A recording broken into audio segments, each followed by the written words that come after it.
Okay, welcome everybody to Kim's video journal. First of all, our big apologies. We seem to have missed quite a few weeks. It's not that it's been hectic or anything, but I think we've just been sidetracked a lot, not just Kim, but also myself. We kept forgetting to remind each other. So there's about a 3 to 4 week gap between our last time we spoke, so we do apologise about that. So here we go. Today's date is the 15th of the 8th, 2020. It's a Saturday, and we're going to do our usual with our questionnaire, and then Kim wants to carry on her journal where she left off, and we'll carry on from then. So, right, Kim, you ready? Yep. What is your name? Kim Tolton. How old are you? I've had another birthday. I was 56, so I must be 57 now. What is your date of birth? The 22nd of July 1963. Who are you talking to? My husband Steve. How many children do you have? 4. And what are their names? Leslie, Christopher, Carly and Michael. What season are we in? Summer. What are your grandchildren's names? Alfie, Alea, Corey and Mia.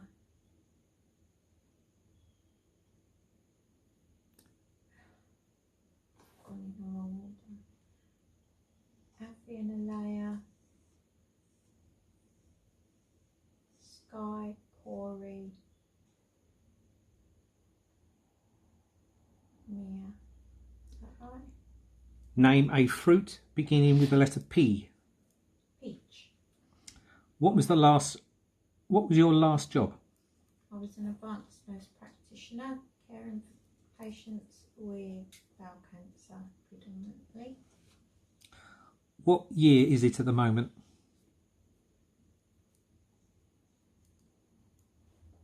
2020.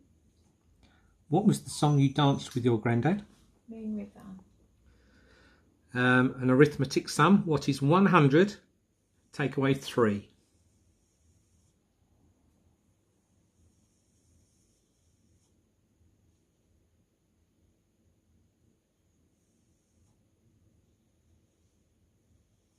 I don't know. What was the name of yours and Sean's pony? Angus. What is your favourite hobby? Horse riding. What town do we live in? Battles Bridge. What day is Christmas Day? The 25th of December. Hold up 3 fingers. 1, 2 and 3. Name a Carpenter's song that you like to sing along to. I'm on top of the world. Okay, you have a book next to you, which is Rosa's Thai Cafe. There is an introduction, has 9 subjects. Would you like to read them out? Soups, curries, stir fries, grills and marinades, noodles and rice, sweet things, basics. Lovely. Okay, going back on our last video clip, you talked about your relationship with your first husband David and how unfortunately you had to separate. You had the 2 boys, Leslie and Christopher. So we're going to carry on from there what you can remember once you and David had your divorce. Okay. So, I very rapidly went from one relationship to another, and I should have heeded the words of so many people before me that getting into a relationship on the rebound is rarely a good thing.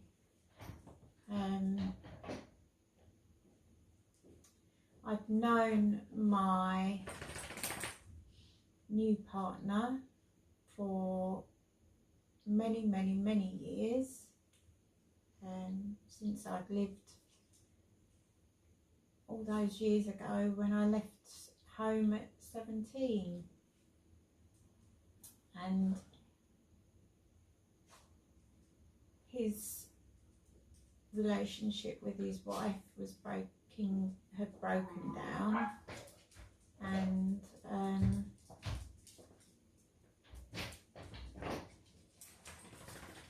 I got involved with him quite quickly after my marriage had broken down. My first marriage had broken down, and it all appeared to be absolutely wonderful. I was treated like a princess.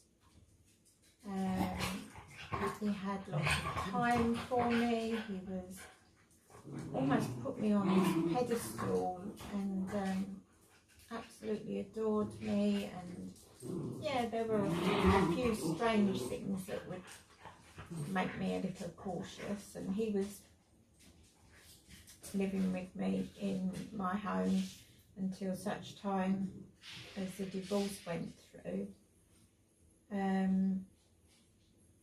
at which time we moved into a new home, and with the two boys. And I remember not long after we'd moved in, some strange behaviours that sort of tweaked and said to me, something's not quite right here, but I couldn't put my finger on it, and tried to not think too much about it. And I was really quite happy for a long time, and the boys seemed to be thriving. I was getting to a point where it was getting to Christopher being ready to go to school, and at that point I and my partner, at the time, well, we were married by then,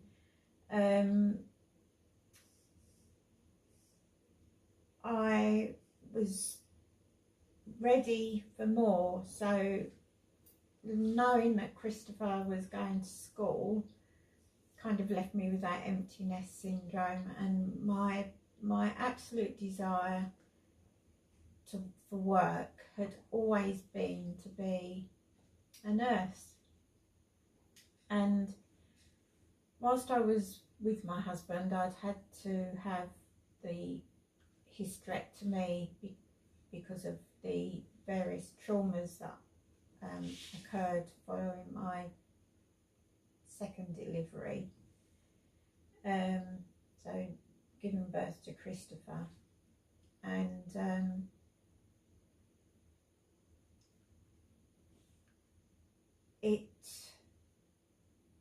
I really, although I knew I had to have that hysterectomy, I was only 20, very young to be having a hysterectomy, but the damage that had been done by my first pregnancy and subsequently my second, I didn't really have much of a choice in it. So I went through the surgery, and when I was in hospital I had some complications, and there was a student nurse, and she was really lovely. She was in her final year, and I was talking to her and saying how I'd always, going back to when I was with my first husband, I really wanted to be a nurse. And she said, well, there's no reason why you can't. And I said, well, I'm in my 20s now and I've got children. And she said, so have I. And she said there shouldn't be that shouldn't be a reason for you not to become a nurse if that's what you want to do. So once I'd recovered from the surgery and spoke to my husband about it, and he was supportive, and he said, well, we'll get an au pair so that the children can be cared for when you're not available. And it all seemed absolutely perfect, and it was for a while.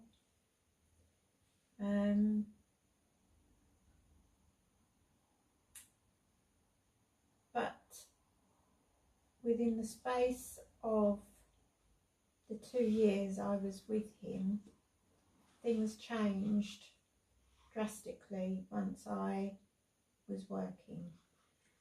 And it was, I think, the first clue I had that something was really not right was one day, and this was before I was nursing and I was still thinking about it. I was doing a pre-nursing course at college,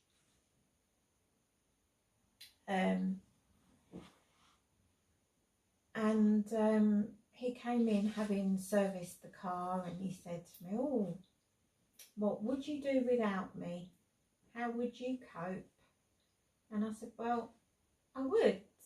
I said, "There's nothing you do that I can't do myself, or get someone else to do, organise for somebody else to do it for me." I said, "I'm with you because I love you, not because I need you."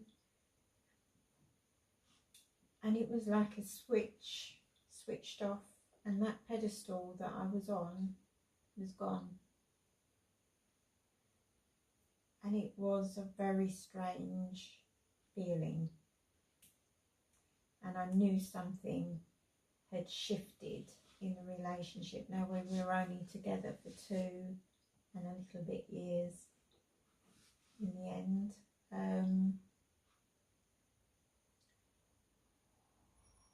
It really changed drastically, and we had arranged to go away on holiday with good friends, and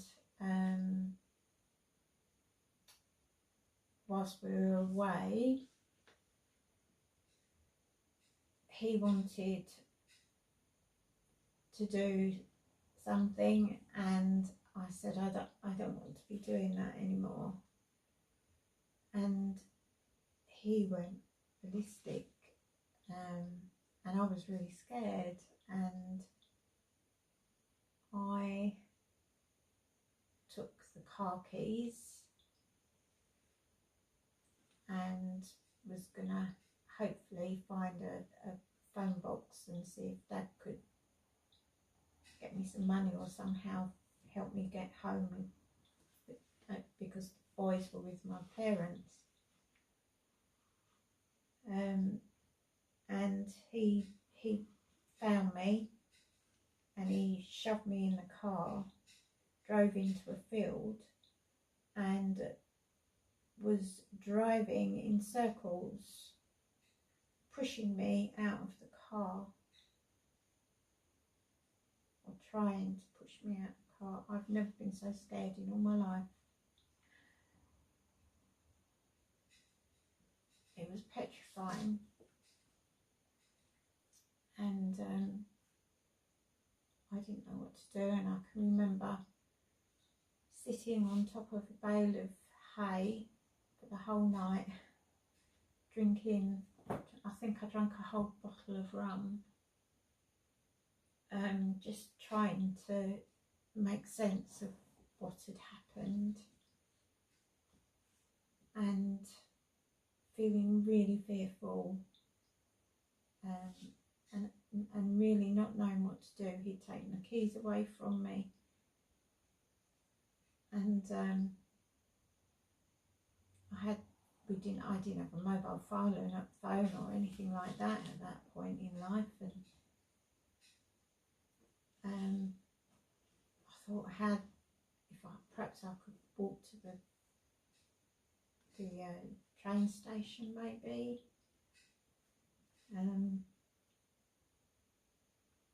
I think my friends were very shocked at his behaviour as well. And the drive home was just awful. It was just silence and indifference. He wouldn't connect with me at all, and I think I just cried all the way home. And when I got to my parents' house, my mum thought I'd snubbed them for some reason, because I sort of just went in and said, oh, I just want to take boys and get home. And it was because I just didn't want to face my parents. I didn't want them to look in my eyes and to see what was in my face, because I know it would have worried them. So I just took the rebuff and thought, I've just got to try to do whatever. And the situation just got worse and worse, and in the end he would do things like I'd be sitting watching television and he'd suddenly just sit up and be right in my face, and he'd say, I could kill you, like that. You wouldn't even see it coming. And then he'd sit back and just carry on watching telly. And I became increasingly hidden in my big bedroom. I just took sanctuary in the bedroom, really, knowing that the boys were there, and the poor au pair didn't know what to do or where to go, how to cope with it at all. And I really felt for her, and I felt really guilty, because I was supposed to be watching out for her. But I was managing to get to and from college, and my tutor picked up that I was not myself, and he said, you need to take some time. And I said, no, I just need to plug along. And he came home one night, and the way he was, I just thought, oh, I don't think I can do this again. Now, very fortunately for me, one of my very good friends had been to visit me, and she was quite alarmed when she saw me, because I'd lost lots of weight again. She knew I've always battled with anorexia, and I'd lost an awful lot of weight. I wasn't eating, I wasn't sleeping, all I was doing was smoking fags and drinking Diet Coke. She said, I'm really not happy about leaving you here like this. And I said, well, unfortunately, I don't know what else to do. And I thought my children were safe because of the au pair being there as well. And anyhow, this particular night, well, no, before that, I think I'd done some research, because I had a computer. Because of college, we'd managed to get a little simple computer, and I was able to have a look for what would be needed if I needed to get out of a relationship quickly. So I had the forethought to bag up some bags with just, garbage bags with, one had all the children's, or not all the children's clothes, but a good good amount of clothes in one, toys in another, some clothes for me and my belongings, and some of my belongings, and my essential documents, and I hid them all underneath the children's beds. And I thought, if I need to get out, she's given me that clause. She said, if you need to get out, I will come and get you, and you can stay with us for a bit. Anyway, I got home this particular night, and I just thought, I can't do this again. I can't cope with this anymore. And I rang my friend,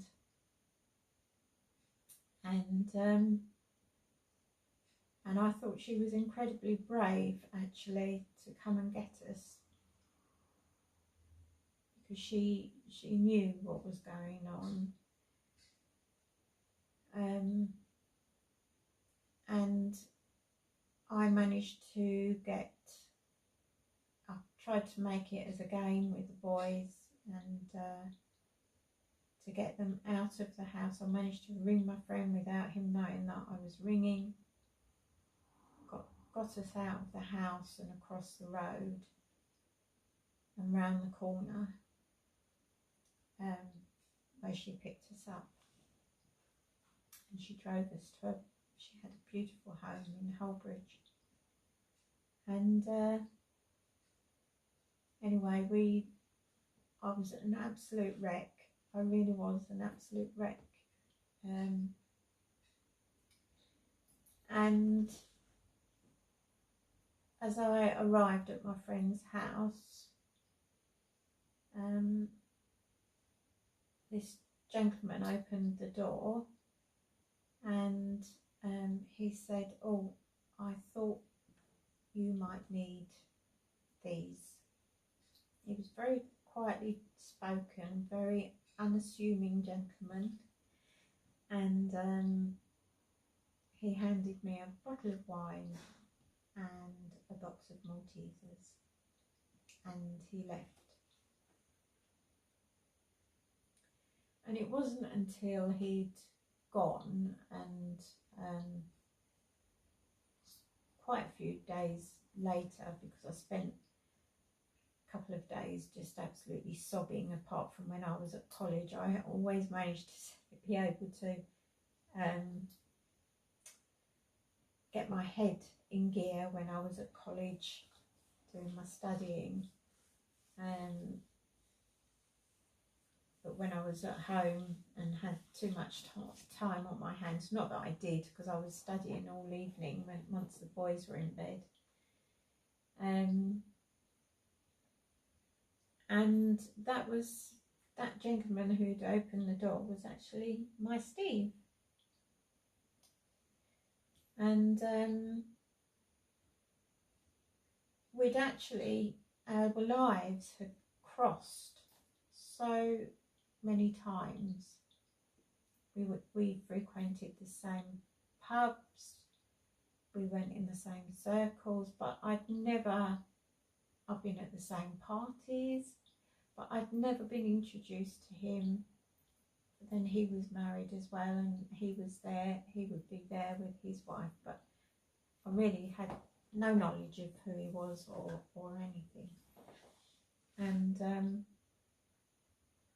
anyway, I didn't think anything of it. As far as I was concerned, I was done with men. That was it. I was done. I had to concentrate on my studies, and I had to concentrate on my children, and they were my two priorities in life. I needed to be able to feed my children, have my children looked after, and unfortunately, my friend stood up to my ex-husband, and it brought a lot of trouble to her home, and that included him breaking in whilst we were both at college, because my friend was training to be a social worker, and he had killed her children's pet rabbits and guinea pig and left them ceremonially laid out for us to find.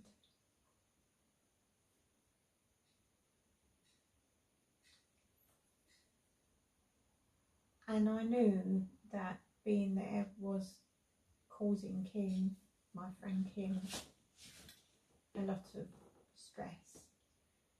And at one point her mum even said, "You don't hurt my daughter, you don't bring trouble to my daughter's home." And so I took heed, and I was trying to do the right thing, but my head really wasn't in the right place because I was still getting lots of stress from my ex-husband, not my first husband, but my husband, my estranged husband. And then one day he said, "No, that's it, it's over, we're done," which was devastating, but in a way it was also liberating, although it got worse but before it gets better, but then it does in any marriage breakdown. So there was a day that I went to college and I'd been having use of the car, his car, my ex-husband's car, and on this particular day he decided he was going to retrieve the vehicle whilst I was at college, which left me stranded with no money. I didn't even have the money to put in a phone call from a phone box. So I walked from Southend Hospital all the way round to where Steve lived in Leigh-on-Sea. And we had by then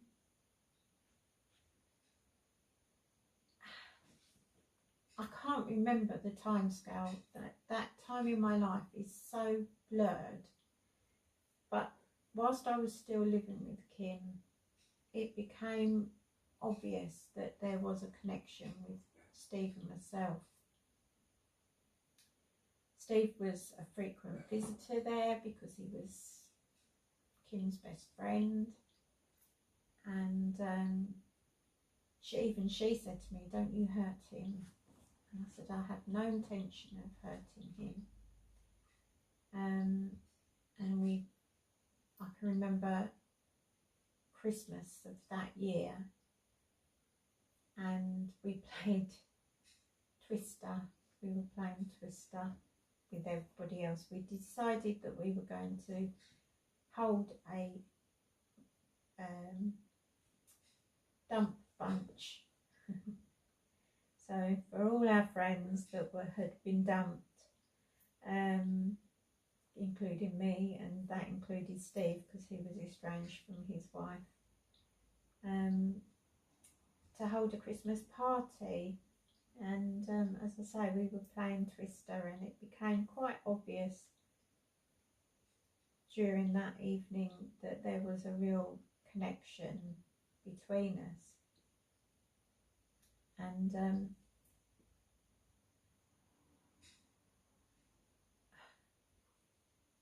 there was something so very different about Steve, my husband now, my current husband.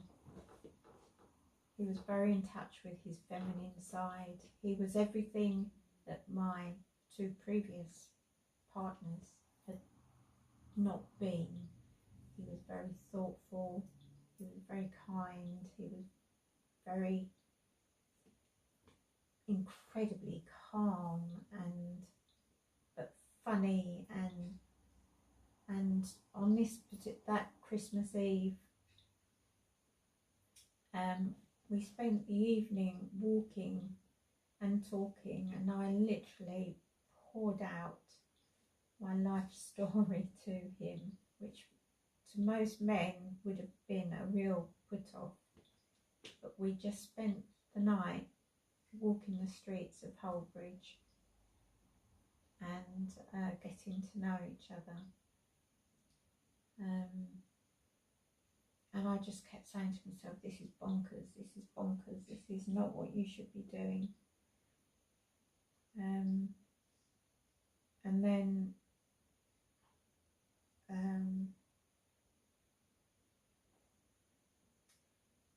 then this day came, as I say, where I was at college and my ex-husband, my husband, not my ex-husband, but my husband took the car, and I walked all the way around to Steve's, and it was miles and miles I walked to Steve's. And he said, look, stay here tonight. He was only living in a tiny little one bed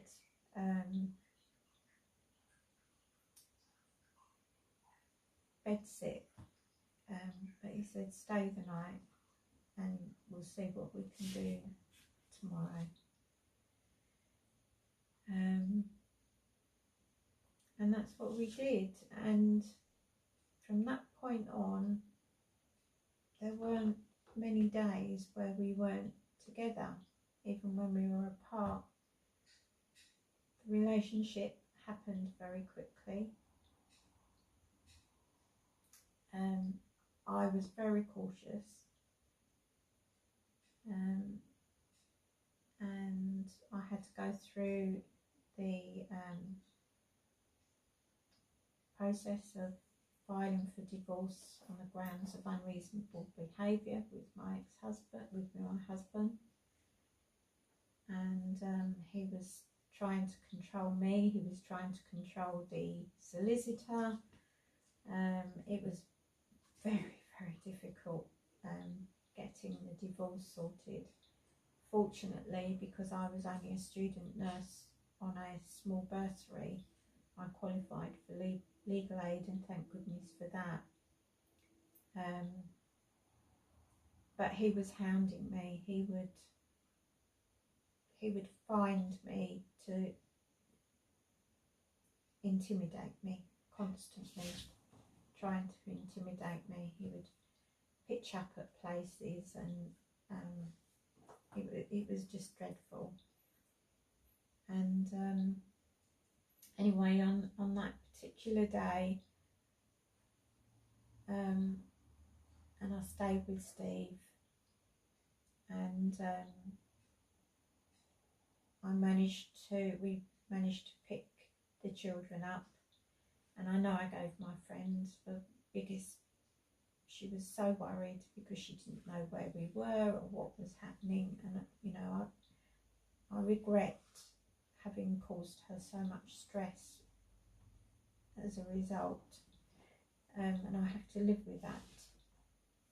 But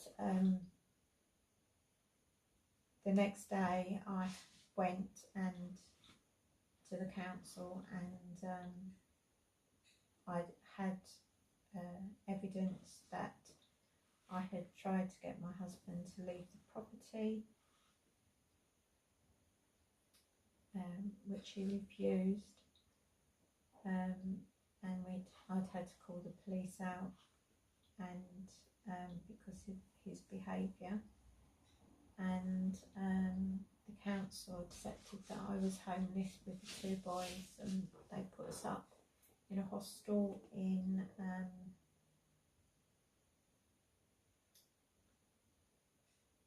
a not very savoury area in Essex, where prostitution and crime is very high. I was given the key to this room, and I was very lucky that my parents and the eldest of my brothers came together to support us, and it still makes me feel very emotional now. I stepped into that room and I thought, what the hell has my life come to? It was my darkest of days, it really was. And the beds were stained from urine and blood and I hate to think what. My mum brought some blankets from home to put on the beds, and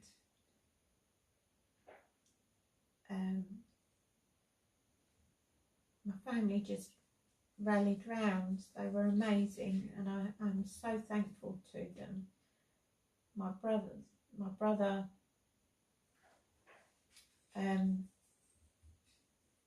actually went and got a car for me, so I had a means to get to college, and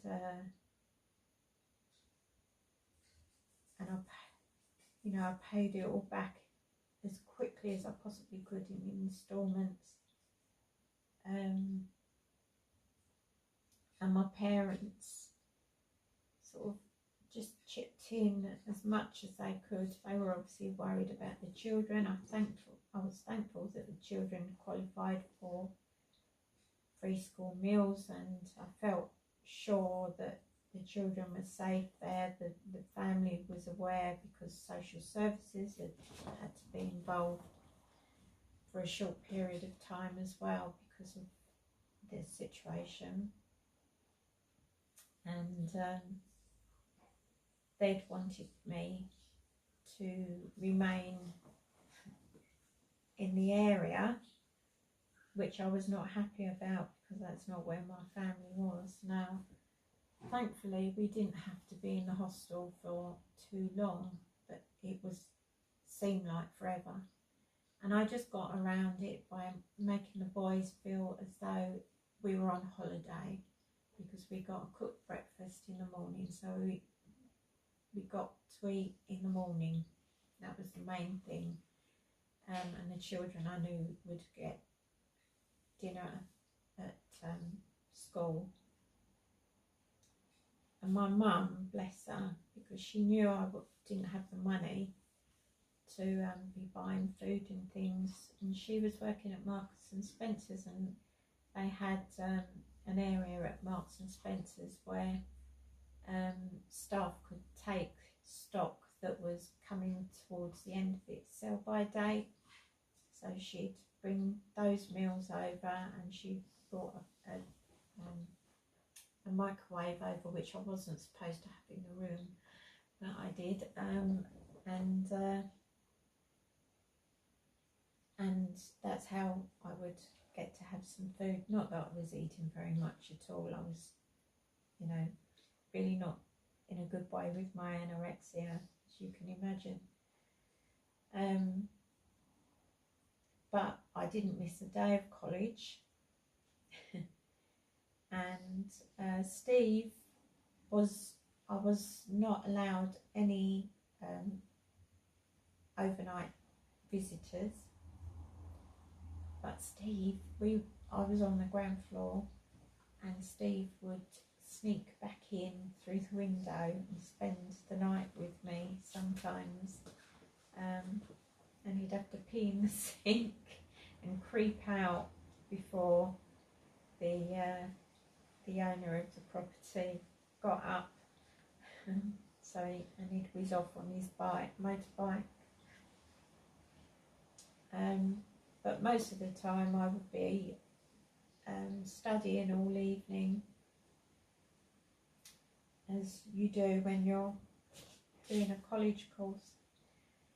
And I think because they saw I was doing everything I possibly could to pay my rent, to look after the room and all the rest of it,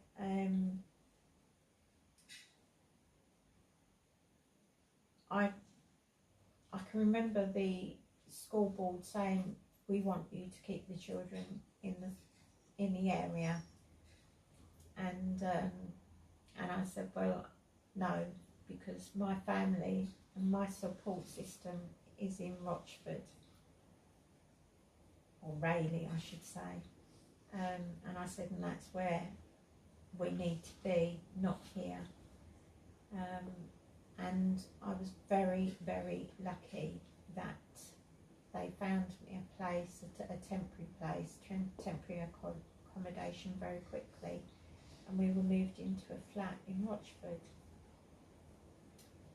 The downside of that is that my husband found me very quickly, and he would spend all of his evening circling around the street in which I lived, just trying to intimidate me all the time.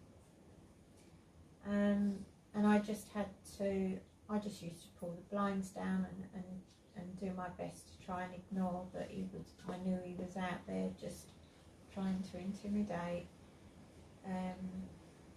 He turned up at the children's school claiming to be their father and trying to take them out of school. Thankfully, the school, I'd forewarned the school of what was likely to happen. They called me at college and I said no, under no circumstances are those children to leave with him. And he was sent on his way.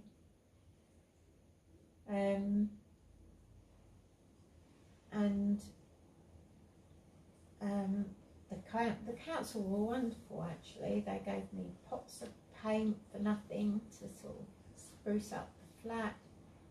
And I think because we always made an effort to be respectful and to be thankful and humble, really, got us a long way, or got me a long way. And the only time I freaked out, I think, was when the council tried to house us in the same street as I had been living with my husband. And I said, I'm sorry, but you cannot place us there. And they said, but you don't get a choice because you are homeless. And I said, you really cannot place us there. And so they listened and they took heed, and just a matter of weeks later, they found me a council house in Rayleigh, and we were able to move there, and that was just round the corner from where my parents were living. So that meant there was support for the boys. They were able to go back to their normal school. However, with Ian's would sometimes, Ian, my ex-husband, sorry, ignore that name, but my ex-husband would sometimes follow the children home, and Steve, by this point, he'd had enough of working at his workplace, and he wanted a change of career. And I said, well, if you like, you're on a low income, I'm on a low income, we're getting on okay, move in. And so we did, and we moved in together. And I would say Steve got the rough end of life for a good few years, because I was so guarded, because I was so damaged by my previous 2 relationships, and I think I was so scared of being hurt again that I would push him away so often. And yet, no matter how much I was maybe unreasonable or cautious, he would just walk up to me and say, I'm not going anywhere. And even to this day, there have been times, such as when I had my spinal injury, I said to him, I can't give you what you need, find somebody else. And he went, I'm not going anywhere. I was diagnosed with dementia, and I said, you need to find a different life. And he said, I'm going nowhere. I did eventually believe that he was going nowhere. And we've been together 25 years, I believe. And it's our 20th anniversary this year.